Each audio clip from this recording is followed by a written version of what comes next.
Kita hidup hari-hari ini pada sebuah zaman di mana orang senang membuka aib orang lain. Sehingga dunia hari-hari ini penuh dengan orang yang saya sebut senang mempermalukan orang lain.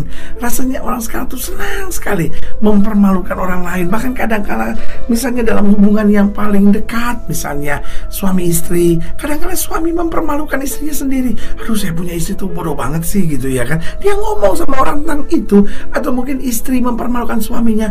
Aduh, saya punya suami itu. Aduh, saya nggak tahan lagi tuh punya suami kayak gitu. Betul-betul suami saya tuh kasar sekali. Aduh, kadang-kala saya pikir rumah tangga saya ini udah nggak ada gunanya lagi dipertahankan. Lihat, saudara, ada banyak suami mempermalukan istrinya sendiri. Ada banyak orang tua mempermalukan anaknya sendiri. Saya punya anak itu bodoh semua itu. Aduh, minta ampun, saudara. Bahkan juga kita lihat dalam dunia yang cukup pelik untuk kita pelajari, misalnya seperti gereja yang harusnya saling menopang, saling membangun, saling menguatkan, tetapi apa itu saling mempermalukan. Itu kan gereja itu kan nggak benar itu. Itu kan gereja itu nggak ada Roh Kudus itu. Itu gereja itu apa itu katanya Roh Kudus, tapi nggak karu-karuan tuh pelayanannya. Itu kan pendeta itu begini-begini. Aduh, saudaraku yang kasih dalam Tuhan, kenapa kita hidup di tengah dunia yang senang mempermalukan orang lain?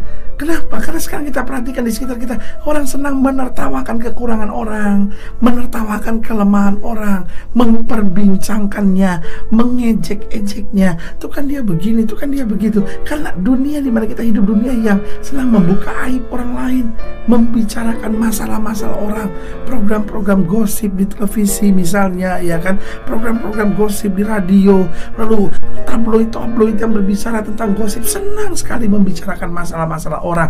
Rasanya hari-hari ini berlaku apa kata orang-orang media, bahwa berita buruk adalah berita baik. Pokoknya kalau ada masalah itu baik, kalau ada keributan itu baik, kalau ada perceraian itu baik. Karena orang sekarang senang sekali membuka aib orang lain, menertawakan kekurangan, kelemahan orang, membicarakan masalah-masalah orang. Lalu kemudian akhirnya apa? Memandang rendah orang gitu kan. Dia kan begini, dia kan begini, mengungkit-ungkit masa lalu orang. Itu menjadi sesuatu yang menyenangkan buat orang sekarang. Tapi sebagai hamba Allah, saya hanya mau ingatkan bahwa janji Tuhan bagi setiap kita orang percaya bahwa kita tidak akan mendapat malu, karena Tuhan ingin menyatakan kemuliaan dari tengah-tengah kita. Haleluya. Selamat datang dalam program kita hari ini, harinya Tuhan, bahwa program rohani yang kembali mengingatkan kepada kita betapa pentingnya kita menjadikan firman Tuhan sebagai dasar keseharian hidup kita. Karena selama kita menjadikan firman Tuhan sebagai dasar keseharian hidup kita, langkah-langkah ke depan kita penuh dengan kepastian, kemenangan, berkat, mujizat, dan perkara-perkara besar. Haleluya. Dan dalam program ini kita sedang membahas tentang tidak akan mendapat malu. Karena saudaraku yang kasih dalam Tuhan, mengalami rasa malu tidak ingin diraih oleh siapapun. Bahkan itu satu keadaan yang sangat dihindari oleh setiap orang. Setiap orang rasanya akan begitu down, akan begitu merasa tidak berarti hidupnya kalau diperhadapkan pada rasa malu. Tuhan berjanji bahwa Dia tidak pernah akan mempermalukan orang yang berharap kepadanya. Haleluya. Satu ayat penting kita mau pelajari dalam Sefanya pasal 3. Sefanya pasal 3 ayat yang ke-11. Sefanya pasal 3 ayat 11. Demikian firman Tuhan. Pada hari itu engkau tidak akan mendapat malu karena segala perbuatan durhaka yang kau lakukan terhadap aku.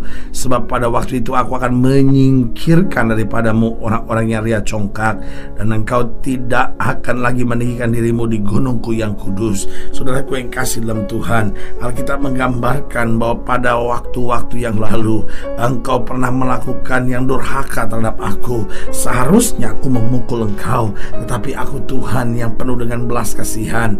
Alkitab dengan tegas berkata, aku tidak akan membuat engkau malu. Dengan lain kata, Allah kita adalah Allah yang mengubur masa lalu kita, menghapus masa lalu kita, dan mempersiapkan hari depan yang luar biasa buat kita. Haleluya.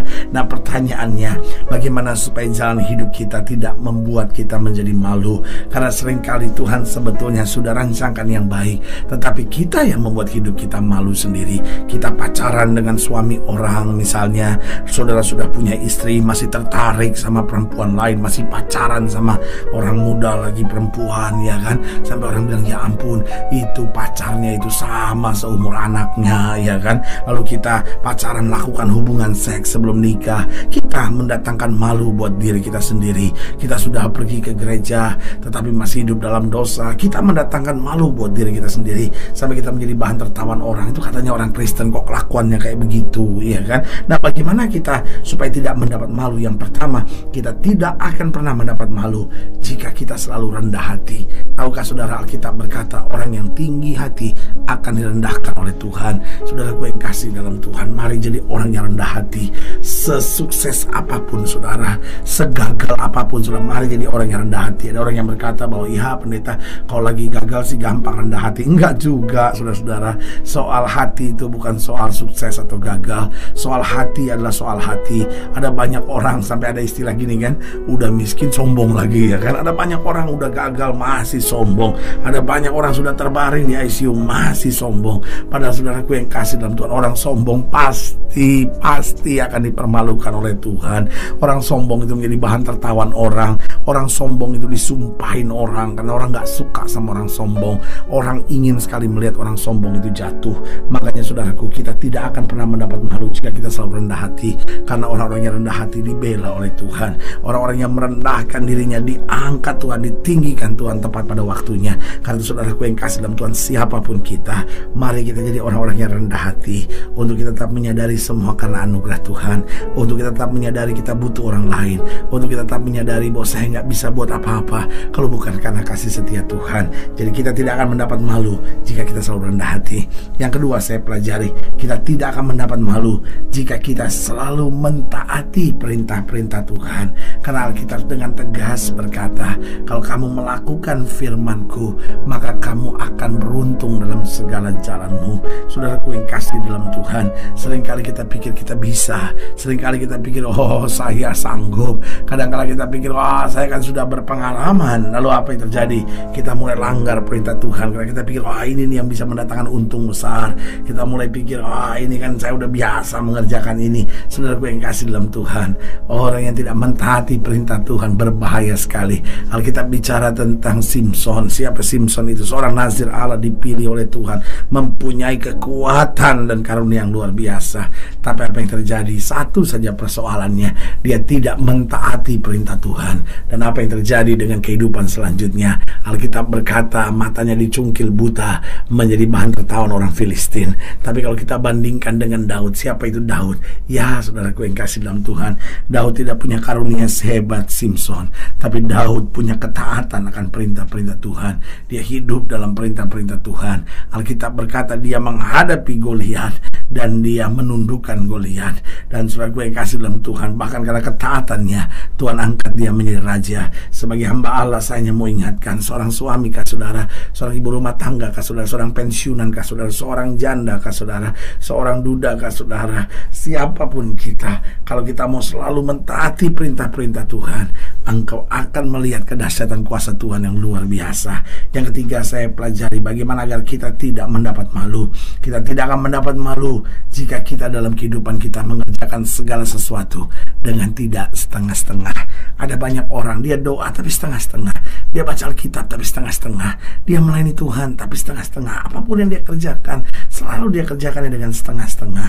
Sebagai hamba Allah, saya hanya mau ingatkan buat saudara, apapun yang kita kerjakan dengan setengah-setengah pasti akan mendatangkan kekecewaan, pasti akan mendatangkan malu dalam hidup kita. Tetapi kalau kita kerjakan segala sesuatu dengan sungguh-sungguh, meskipun kita orang biasa, meskipun kita adalah orang yang tidak diperhitungkan oleh orang lain, tapi kalau kita sungguh-sungguh, kita kerjakan dengan segenap hati kita. Saudaraku yang kasih dalam Tuhan, selalu saya katakan ini, Allah saya tidak buta, Allah saya tidak tuli.